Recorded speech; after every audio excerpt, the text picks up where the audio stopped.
জীবনটা কতই না চমৎকার। হ্যাঁ, জীবনটা অনেক চমৎকার। একজন তার মোবাইল হারিয়ে গিয়েছে, খুব দুঃখ এবং বেদনা নিয়ে ঠান্ডা মাথায় কোনো এক জায়গায় চুপ করে বসে আছে। তার খুব কাছের ক্লোজ একটা বন্ধু এসে জিজ্ঞাসা করলেন, কিরে বন্ধু, মন খারাপ করে বসে আসিস কেন? তিনি বন্ধুকে জবাব দিলেন, বন্ধু আমার মোবাইলটা না চুরি হয়ে গেছে বন্ধু।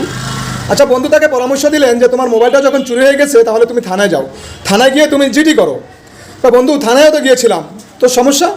বলে থানায় যখন ঢুকেছি গাড়িটা বাইরে রেখে থানার থেকে জিডি করে বের হওয়ার পথে দেখি আমার গাড়িটাও চলে নিয়ে গেছে।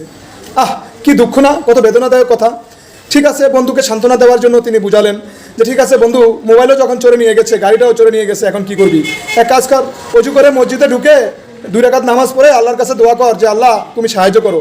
বন্ধু তাও তো করেছিলাম, অজু করে মসজিদে ঢুকেছিলাম, কিন্তু মসজিদ থেকে বের হয়ে দেখি জুতা জোড়াও নাই।